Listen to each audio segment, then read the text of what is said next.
நம் ஆண்டவர் இயேசு கிறிஸ்துவின் நாமத்தினால் மகிழ்ச்சியும் சமாதானமும் நம் அனைவரோடும் இருப்பதாக.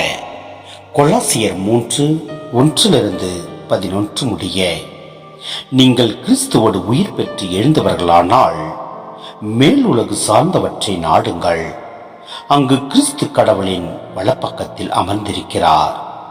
இவ்வுலகு சார்ந்தவை பற்றி அல்ல, மேலுலகு சார்ந்தவை பற்றியே எண்ணுங்கள். ஏனெனில் நீங்கள் கிறிஸ்துவோடு இறந்து விட்டீர்கள். உங்கள் வாழ்வு அவரோடு இணைந்து கடவுளிடம் மறைந்திருக்கிறது. கிறிஸ்துவே உங்களுக்கு வாழ்வளிப்பவர். அவர் தோன்றும் பொழுது நீங்களும் அவரோடு மாட்சி பொருந்தியவர்களாய் தோன்றுவீர்கள்.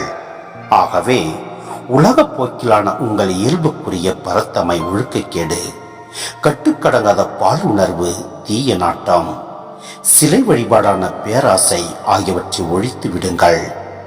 இவையே கீழ்ப்படிய மக்கள் மீது கடவுளின் சினத்தை வரவழைக்கின்றன. இத்தகையோடு நீங்கள் வாழ்ந்தபோது நீங்களும் இவற்றில்தான் உழல்கிறீர்கள்.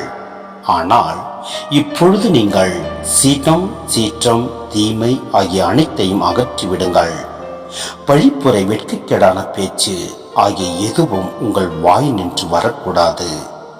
ஒருவரோடு ஒருவர் பொய் பேசாதீர்கள். ஏனெனில் நீங்கள் பழைய மனித இயல்பையும் அதற்குரிய செயல்களையும் கலைத்துவிட்டு புதிய மனித இயல்பை அணிந்திருக்கிறீர்கள். இவ்வியல்பு தன்னை உண்டாக்கியவரின் சாயலுக்கேற்ப புதுப்பிக்கப்படுகிறது. இவ்வாறு நீங்கள் கடவுளை முழுமையாய் அறிய முடியும். புதுப்பிக்கப்பட்ட நிலையில் கிரேக்கர் என்றும் யூதர் என்றும், விருத்த சேதனம் பெற்றவர் என்றும் விருத்த சேதனம் பெறாதவர் என்றும், நாகரிகம் அற்றோர் என்றும், சித்திசியர் என்றும், அடிமை என்றும், உரிமை குடிமக்கள் என்றும் வேறுபாடில்லை. கிறிஸ்துவே அனைவருள்ளும் அனைத்துமாயிருப்பார். சிந்தனை: நிலையானவற்றின் மீது நாட்டம் கொள்ளும் மனிதர் இவ்வுலகிற்கு உரிய இயல்புகளை எதிர்கொள்கிறார். இவ்வுலக இயல்புக்குரிய செயல்கள் புற செயல்களாக இருந்தாலும் அவை மனிதரின் அகத்திலிருந்தே புறப்படுகின்றன. பரத்தமை, ஒழுக்கக்கேடு, கட்டுக்கடங்காத பாலுணர்வு, தீய நாட்டம், சிலை வழிபாடான பேராசை போன்றவை இப்புற செயல்களாகும்.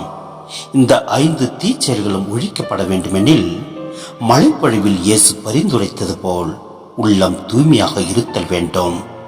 உள்ளத்திலிருந்து இத்தீச்செயல்களின் வேர்கள் பிடுங்கி எரியப்பட வேண்டும். புதிய வாழ்வுக்கு ஒத்து போகாத சகோதர அன்புக்கு எதிரான தீமைகளை, குறிப்பாக நாவடக்கம் குறித்த சிந்தனையை வலியுறுத்தி கூறுகிறார். இங்கு பவுல் தீச்செயல்களை மட்டும் வேறறுக்க சொல்லவில்லை, அச்செயல்களுக்கு காரணமான பழைய மனித இயல்பையும் விளக்க வேண்டும் என அறிவுறுத்துகிறார். பழைய மனித இயல்புக்கு பதிலாக தாம் படைக்கப்பட்ட போது மனிதர் இறைவனுடன் பெற்றுக்கொண்ட இறை சாயலை புதிய சாயலாக அணிய அழைப்பு விடுக்கின்றார்.